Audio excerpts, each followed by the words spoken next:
Thank you so much. Hello, wow, what a pleasure to be here amongst such fabulous speakers today. Before I begin, I would like each of you to take a little moment to think about a belief, a long-held belief that you might have, which has changed or shifted over time, maybe because you learnt something new or you experienced something new. For example, when I was a teenager in the UK, I just assumed it was really easy to access condoms and contraception. There was a clinic in my town. But after seeing a school friend in real despair because she felt so ashamed and scared to go to the clinic to get emergency contraception, I realized that maybe my position wasn't the mainstream one. That wasn't what everybody thought. Of course, I accompanied her to the clinic, and it made me realize that the social pressures, not knowing if she would be judged or welcomed, the fear of being found out, were huge barriers to her. So that, for me, was an awakening to really understand the complexities, and it helped to change my reactions and my beliefs. So I'm sure that we've all had such an experience or such beliefs. Maybe it's something about women's rights or gender roles. And often, these beliefs are about something that is secretive or sensitive in society, like learning about sex, gay marriage, accessing abortion. So have a think, and if you feel comfortable, turn to your neighbour and share that thought with them. What have you believed in before, and what have you changed in your thoughts?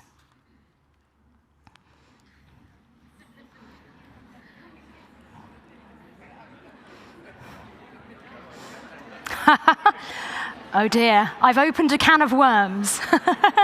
Okay, well, the point of this exercise really,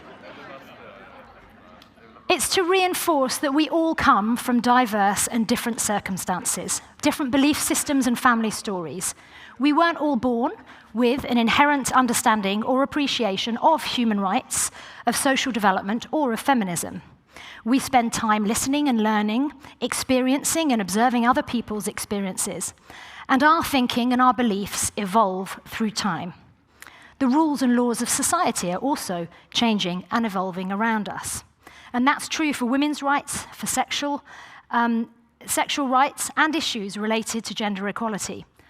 So not all of us would sit in exactly the same spot on a continuum for completely for or completely against an issue, and that diversity is good. But polarization is not. So, how do we ensure these rights? Part of the equation is education. And the work that we do at UNESCO is to ensure that all children are educated, healthy, and thriving. So let's meet Wezi. She's a biology and life skills teacher in Malawi. As an adolescent, she became pregnant, and she attributes this to her lack of knowledge of her rights or about sexual and reproductive health services.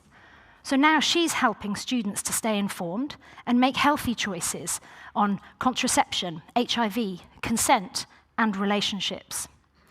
And as she says, learning about health and well-being helps young people gain bargaining power when it comes to their needs and rights. But comprehensive sexuality education, or CSE, is a flashpoint for anti-rights actors. It's a topic. It sits at the hotly contested intersection of young people, sex, gender, rights, and power, as we've heard a lot about today. It really gets to the heart of the question, who has the responsibility to talk to young people about relationships and sex? So even though opposition to sexuality education isn't necessarily a new phenomenon, the anti-rights movement is bringing a new and more powerful dimension. It's been consolidating its resources, its messaging, and its coordination. The anti-rights or anti-gender movement uses tactics of confusion, reframing, and disinformation. They target existing fears and make emotional appeals to families, faith leaders, and governments, creating a false dichotomy between family or traditional values and sexuality education. They've been disseminating pseudo-science, and they discredit sexual rights actors. They're really skillful at using social media, but they also use a lot of traditional face-to-face meetings, and they print a lot of pamphlets and banners, a lot of pamphlets. They're also using tactics from big advertising, such as astroturfing, when you make something look like it's natural and organic and grown within the community, even though the idea has been laid and funded by an external force. So we know this because we've been watching, researching, and sharing information about their work to try to help lift the veil. There's also a nexus between anti-rights actors and conservative governments. The most dramatic impact of these two worlds merging is when new policy or legislation passed, as Winnie just talked about, such as the adoption of anti-homosexuality bills or family protection laws, and these are putting the very lives of LGBTQI persons at risk.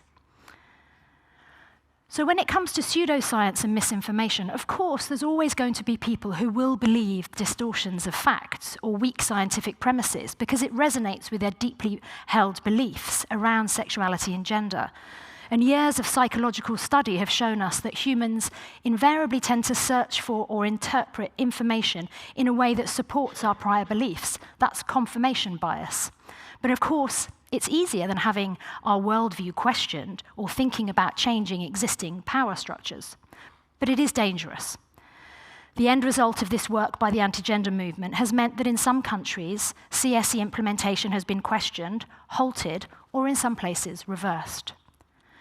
But there are an equal number, if not greater, of examples where this backlash has been stymied because governments have seen through the tactics and the disinformation.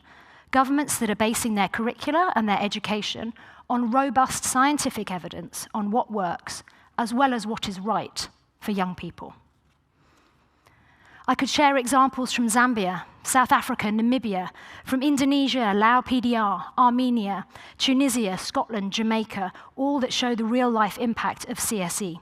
They're quite diverse global contexts where ministries of education have recognized the key role of sexuality education.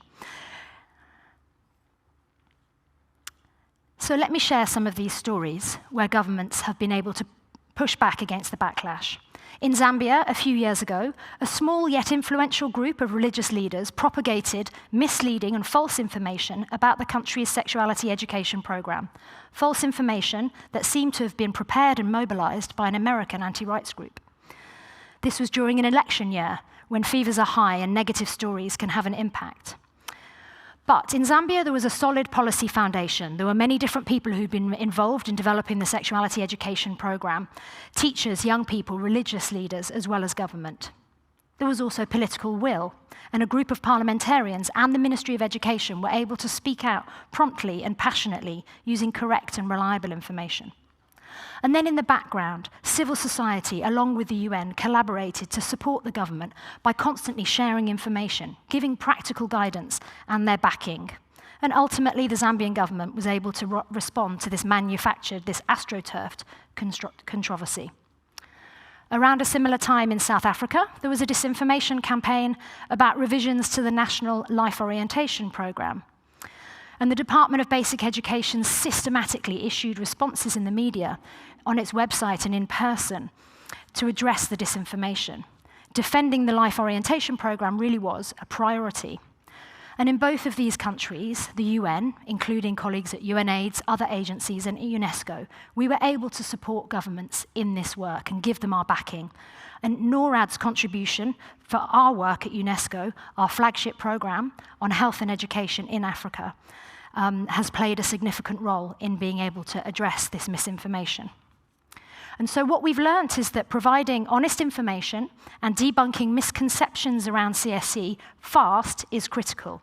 But it's also an opportunity to increase understanding of the importance of sexuality education for young people, for their well-being and their health, using language and ideas that are meaningful and important for the concerned families and communities.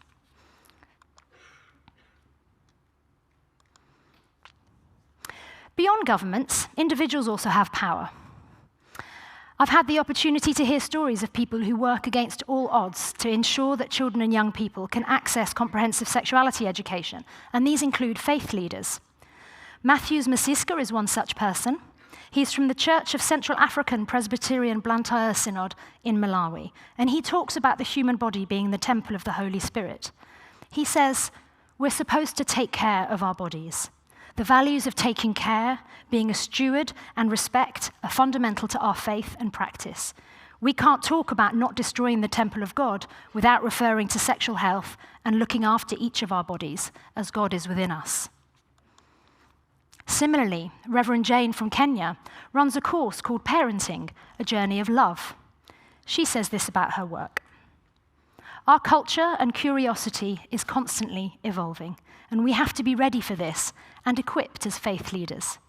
My work supports the broader interfaith network to explore these new topics through a religious lens for the health, hope, and prosperity of our various communities and nations. Hope does not disappoint. And there's that word again, hope.